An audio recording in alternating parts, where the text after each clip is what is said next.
Meu avô costumava dizer: o verdadeiro sucesso não precisa de holofotes, ele precisa de paciência. Eu não entendi totalmente o que ele queria dizer até a noite em que fui chamada de pobre garçonete em uma gala de luxo, momentos antes de o salão silenciar e o chefe da minha irmã perceber quem eu realmente era. Meu nome é Rosa, e durante a maior parte da minha vida deixei que os outros me definissem pelo que viam. Um avental, uma padaria de bairro, uma vida que parecia pequena vista de fora. Minha irmã, Clarice, garantia que fosse assim. Para ela, eu era sempre a irmã menos impressionante. Alguém que nunca se encaixava na imagem polida que ela projetava. Mantive meu mundo em silêncio, e meu sucesso ainda mais discreto. Mas aquela noite, algo mudou. Eu não levantei a voz, não busquei vingança, apenas deixei a verdade entrar na sala, e quando ela entrou, tudo o que eles acreditavam sobre mim se despedaçou. Se você já foi subestimado, ignorado ou empurrado para a sombra pela sua própria família, então fique comigo, porque esta não é apenas uma história sobre poder, é sobre dignidade. E o que acontece quando a mulher que eles desprezaram acaba se tornando dona da própria empresa, sobre a qual eles construíram seu orgulho. Eu cresci em cima de uma padaria que cheirava a pão na chapa e sobrevivência. Minha mãe tocava o lugar, uma loja de esquina modesta, em um bairro operário de São Paulo, onde os vizinhos conheciam os filhos uns dos outros e o aluguel, às vezes, esperava pela boa vontade divina. Minhas primeiras lembranças não são de desenhos animados ou parquinhos. São de contar moedas, dobrar caixas de papelão e acordar antes do amanhecer para vencer a primeira leva de clientes da manhã. Eu não odiava aquilo. Na verdade, aprendi mais atrás daquele balcão de vidro do que a maioria das crianças aprendeu nas salas de aula. Aprendi ritmo, resiliência e como olhar as pessoas nos olhos, especialmente quando elas tentavam não olhar para você. Aos 15 anos, eu já gerenciava o estoque. Aos 17, lia livros de economia entre uma fornada e outra de sonhos de creme. Minha verdadeira educação vinha depois do expediente, quando eu me trancava no escritório dos fundos com o laptop velho da minha mãe, estudando modelos de cadeia de suprimentos e aprendendo como funcionavam os microcréditos. Não parecia ambicioso na época, parecia necessário. Nossas margens eram apertadas, o trabalho era infinito, e eu queria mais do que apenas sobreviver. Eu queria algo escalável. Clarice, por outro lado, sempre odiou o cheiro de farinha. Ela usava luvas para ajudar na cozinha e, mesmo assim, só quando havia câmeras por perto. Onde eu via possibilidade no esforço da nossa família, ela via vergonha. Ela escapou assim que pôde, matriculando-se em uma das melhores escolas de negócios e desaparecendo em um mundo de ternos caros e brunches em coberturas. E, para ser justa, ela subiu rápido. Clarice estava sempre impecável, sempre elegante, sempre a história de sucesso favorita em jantares, a filha que venceu na vida. Enquanto isso, eu fiquei para trás, não por falta de ambição, mas porque estava construindo algo meu. Aos 23 anos, lancei a Terra Digital, uma fintech focada em fechar lacunas de empréstimos para imigrantes e pequenos comerciantes, pessoas como a minha mãe. Não aceitei dinheiro dos grandes investidores de risco. Comecei do zero, reinvesti os lucros e fiz parcerias silenciosas com cooperativas de crédito e organizações comunitárias. Nunca foi chamativo, nunca foi barulhento, mas funcionou. Aos 28 anos, já éramos nacionais, mas eu ainda ajudava na padaria em alguns fins de semana. Não pelo dinheiro, mas para manter os pés no chão. Isso me lembrava de quem eu era. Clarice não via dessa forma. Para ela, eu estava desperdiçando potencial. Uma vez ela me disse na lata: "Você é brilhante, Rosa, mas nunca será levada a sério se continuar cheirando a manteiga e planilhas." Eu sorri e não disse nada. O que ela não sabia era que um dos nossos maiores clientes de licenciamento de software acabara de assinar um contrato multimilionário, um cliente para o qual ela trabalhava. Era mais fácil assim, sendo subestimada. As pessoas revelam seu verdadeiro eu quando pensam que você está abaixo delas. E eu estava contente em deixar Clarice jogar o jogo dela, pelo menos até ela decidir me arrastar para dentro dele. Clarice não fazia ideia de que a startup com a qual eu brincava nas horas vagas tinha se tornado um império silencioso. Eu nunca postava sobre a Terra Digital nas redes sociais. Sem festas de lançamento, sem comunicados de imprensa espalhafatosos, apenas marcos empilhados como tijolos, contratos privados, acordos de licenciamento, análises escaláveis e fluxos de receita sólidos. Nosso software ajudava pequenas empresas a operar de forma mais inteligente e a acessar crédito mais rápido. Aos olhos dos bancos e firmas de dados, éramos essenciais. Aos olhos da minha família, eu ainda era apenas a Rosa da padaria. Isso costumava me incomodar. Agora, me divertia. Lembro-me de um almoço de domingo onde Clarice brindou com sua taça de vinho e, com um suspiro que poderia cortar granito, me perguntou como estava indo meu aplicativo de bolinhos. Ela disse alto o suficiente para que todos na mesa ouvissem, mas com aquele tom de falsa polidez que fazia parecer que ela estava sendo solidária. Eu disse que estava indo bem. O que eu não disse foi que a firma dela, a Viana, Associados, vinha usando nossa análise de dados há quase 8 meses. Minha equipe os integrou sob um contrato de marca branca. Ela não tinha a menor ideia. Não me entenda mal, disse ela com um sorriso que não chegava aos olhos. A padaria é um comércio nobre, e essas coisas de tecnologia que você faz são fofinhas. Mas não é escala real, Rosa. Não é liderança. Eu olhei para ela, imaginando se ela ainda diria aquilo se soubesse que eu detinha ações com direito a voto que poderiam bloquear sua próxima proposta de campanha. Duvidava muito. Ainda assim, deixei que ela tivesse seu momento. Ela precisava disso mais do que eu. Veja bem, o orgulho de Clarice era feito de vidro, perfeitamente polido, mas a uma rachadura da ruína. E toda vez que ela me rebaixava na frente dos nossos pais, eu conseguia ver o desespero dela. Ela precisava acreditar que tinha subido acima de mim, que eu ainda era a menina atrás do balcão, grata pelas migalhas.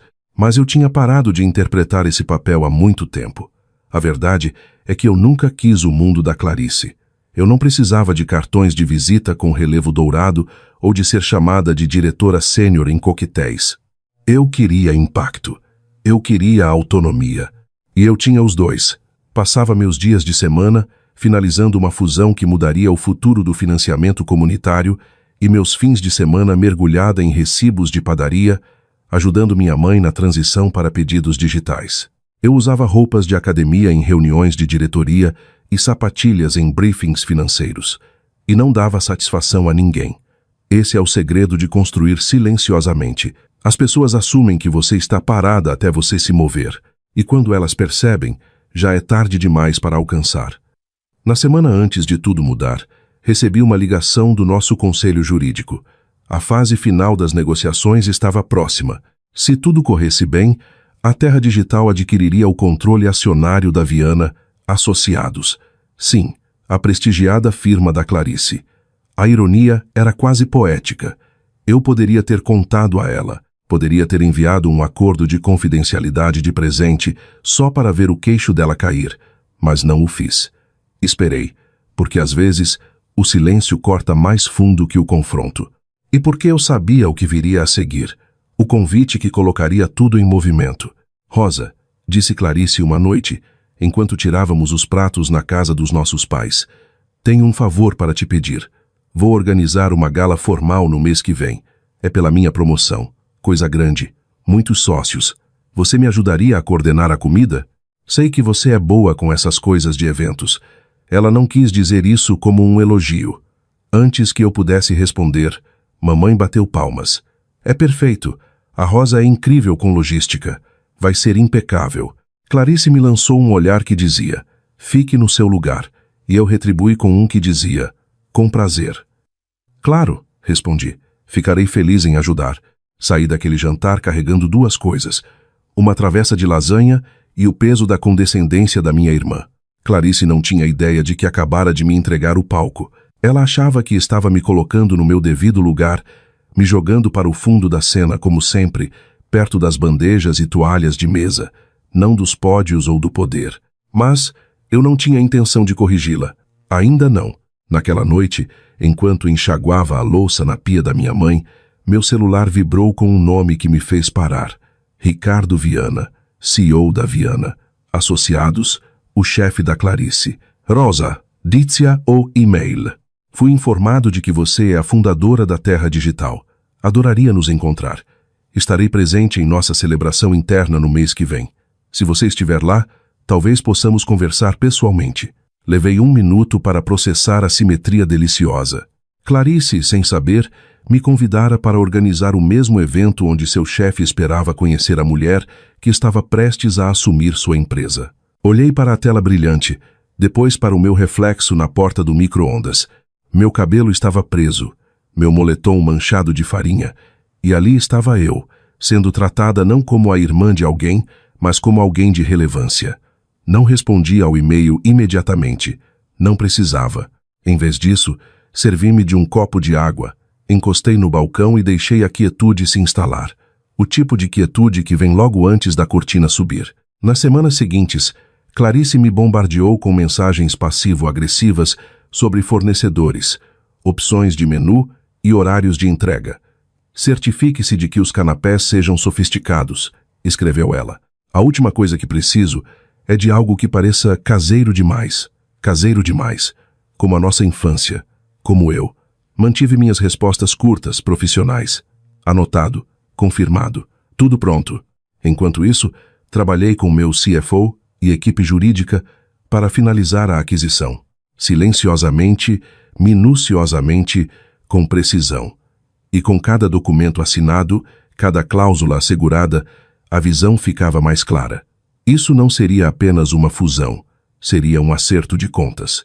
2 noites antes do evento, Ryan, meu parceiro de longa data, notou a tensão nos meus ombros enquanto eu separava meu vestido preto. Você tem certeza de que quer fazer isso? Ele perguntou, observando-me da porta. Você não precisa entrar nesse jogo só para provar algo. Eu não estou provando nada, disse eu, alisando o tecido. Eu só vou comparecer. Ryan suspirou. Ela não merece esse nível de elegância, Rosa. Não, eu disse baixinho, mas eu mereço. Mereço entrar naquela sala sem vergonha, sem precisar explicar ou justificar nada. Não estou fazendo isso para humilhá-la. Olhei para ele, então. Estou fazendo isso para que ela nunca mais confunda silêncio com fraqueza. Ele não teve resposta. Na noite anterior à gala, enviei uma última mensagem para Clarice. Todos os fornecedores confirmados. Cronograma no lugar. Estarei no local às 16. Ela respondeu com um emoji de joinha. Eu sorri. A última peça havia se encaixado. Tudo o que eu tinha que fazer agora era servir. A mansão escolhida brilhava sob as luzes como um sonho que Clarice havia coreografado. Taças de cristal, um quarteto de cordas, esculturas de gelo que derreteriam antes da sobremesa e eu, exatamente onde ela me queria, na cozinha. Clarice me encarregara de supervisionar a equipe de buffet. Sua voz afiada e doce me lembrou de ficar nos bastidores. Eu assenti. Claro, enquanto eu caminhava pela festa com uma bandeja na mão, ouvi meu nome flutuar de seus lábios, como um perfume feito para manchar. Aquela é minha irmã, Rosa, ela dizia a um grupo de executivos. Ela está quebrando um galho. Sempre amou essas coisas de servir. Tadinha. Risadinhas discretas seguiram. Minha mãe acrescentou sua frase habitual. Nós tentamos incluir. Lá, claro, mas ela escolheu o caminho dela. Ninguém notou a mensagem que recebi naquele momento. Negócio fechado. 51% efetivo imediatamente. Ricardo Viana chegou pouco depois. Clarice correu até ele, toda graça e charme. Senhor Viana, estamos honrados. Ele assentiu, varreu a sala com o olhar e me viu, franzindo a testa. Ah, não se preocupe com ela, disse Clarice. É minha irmã, só ajudando a equipe. Espere, disse Ricardo dando um passo à frente. Essa é a Rosa. Entreguei minha bandeja a um garçom e sorri. Olá, Ricardo. Que bom que você veio. Ele riu, os olhos arregalados. Servindo bebidas na sua própria festa? Suponho que seja assim que você mantém as pessoas humildes. Clarice piscou, confusa. Do que o senhor está falando? A Rosa é a CEO da Terra Digital, disse Ricardo suavemente. E, há exatos 15 minutos, ela é a proprietária majoritária da Viana, Associados. O salão congelou. A taça de Clarice escorregou e se estilhaçou no chão. Deve haver um engano, ela sussurrou. Ela faz pão. Ricardo soltou uma risadinha. E comanda a empresa que agora é dona do seu departamento. Minha mãe empalideceu. Virei-me para Clarice, com a voz baixa mas clara. Você zombou de mim por anos. Me descartou como se eu não pertencesse a este lugar. Você nunca perguntou o que eu estava construindo. Apenas assumiu que não importava. Ryan deu um passo à frente, atordoado. Por que você não me contou? Olhei para ele. Porque eu precisava saber se você me respeitaria sem o título. Descobri que não respeitava. Ricardo limpou a garganta. Devemos tornar isso oficial? Assenti com prazer. Virei-me para Clarice. Acredito que você tinha um discurso preparado.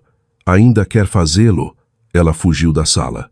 Peguei uma taça de champanhe, bati nela levemente e disse: se me permitem a atenção. Após o anúncio, o salão não apenas silenciou, ele desmoronou sobre si mesmo. Sussurros subiram como estática. Eu sentia os olhos em mim, não mais com pena, mas com desconforto. Ninguém sabia para onde olhar. Clarice tinha desaparecido pelo corredor, seus saltos ecoando como trovões no mármore. Minha mãe correu atrás dela, chocada demais para dizer uma palavra. Meu pai estava parado junto ao bar, imóvel, com a bebida na mão. Ricardo Viana me deu um aperto de mão firme e inclinou-se. Isso, disse ele com um leve sorriso, foi a aquisição hostil mais elegante que já presenciei. Dei uma risada suave. Não foi hostil, apenas estava atrasada. Ele assentiu. E poética. Enquanto os convidados murmuravam e voltavam desajeitadamente a beber, Ryan se aproximou. Seu rosto estava pálido, seus movimentos hesitantes. Rosa, você realmente construiu tudo isso? Sim, respondi simplesmente. Por que não me contou? Estudei o rosto dele, procurando qualquer traço do homem que eu pensava conhecer. Eu quis contar, mas toda vez que você ficou em silêncio enquanto sua família me humilhava, eu percebia uma coisa. Se você não me defendeu como padeira, nunca me mereceria como CEO. A garganta dele apertou. Mas eu te amo. Então você deveria ter me respeitado. Ele tentou segurar minha mão. Eu recuei. Amor sem respeito é teatro, e eu cansei de atuar. Virei as costas no momento em que Clarice voltava ao salão, com a maquiagem refeita, mas os olhos selvagens. Você me humilhou. Ela sibilou em tom baixo. Na frente dos meus clientes, meus mentores, minha equipe. Não, eu disse calmamente. Você se humilhou. Eu apenas parei de te encobrir. Ela cruzou os braços. Tudo bem, eu me demito. Recuso-me a trabalhar sob suas ordens. Essa é uma escolha sua. Mas antes de ir, saiba disto. Todas as grandes firmas de São Paulo já sabem o que aconteceu aqui hoje. A forma como você falou de mim, de pessoas como eu, isso não vai desaparecer. Clarice hesitou. A bravata começou a desmoronar. O que você quer de mim? Quero que você aprenda. Ela parecia confusa. A partir de segunda-feira, continuei, você trabalhará com nossa divisão de impacto comunitário. Estamos lançando um programa para apoiar restaurantes locais e negócios de minorias. Você os ajudará a reestruturar as finanças. E para quem? Ela perguntou amargamente. Eu terei que me reportar? Sorri. Para a nossa líder de projeto, minha mãe. Ela ainda toca a padaria por escolha, não porque falhou em outra coisa. A boca de Clarice se abriu, mas antes que pudesse responder, minha mãe deu um passo à frente. Rosa, talvez pudéssemos conversar sobre isso em particular, disse ela, com a voz instável. Somos família. Virei-me lentamente. Família? Por anos. Vocês me cortaram das fotos, me fizeram sentar com os funcionários e sussurraram como se eu nem estivesse lá. Em que momento eu deixei de ser família? Os olhos da minha mãe se encheram de lágrimas. Nós não sabíamos que você tinha dinheiro. Esse é o problema, eu disse baixinho. Vocês achavam que meu valor vinha do dinheiro. E então, pela primeira vez na vida, meu pai se pronunciou. Ela está certa, disse ele. O salão inteiro se virou. Rosa tem todos os motivos para nos dar as costas. Eu me omiti e deixei isso acontecer. Perdemos de vista o que importava.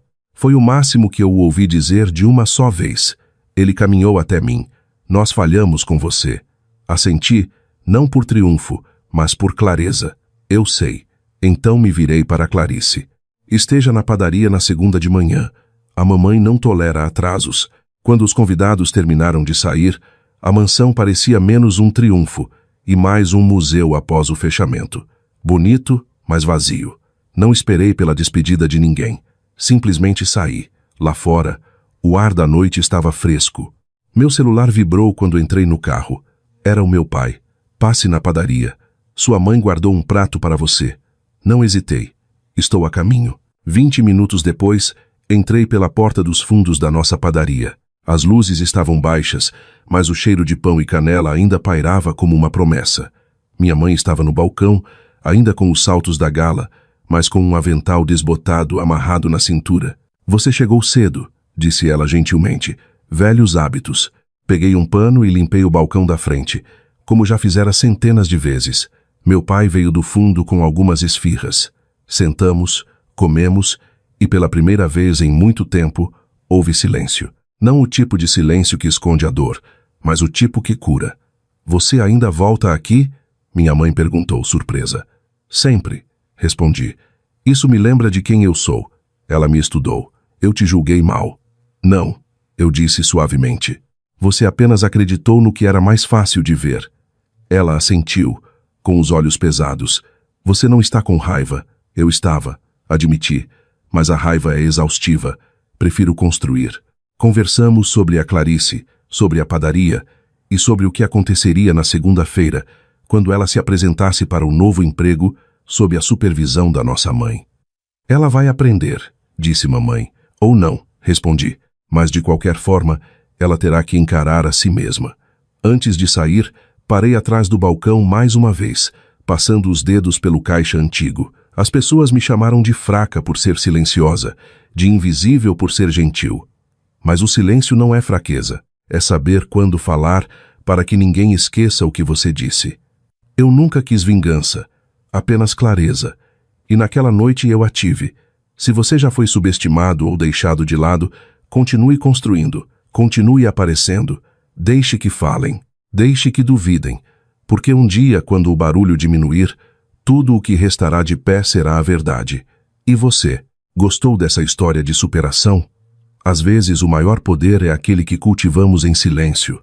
Compartilhe este vídeo com alguém que precisa lembrar do seu próprio valor e siga nosso canal para mais histórias que transformam silêncio em sucesso.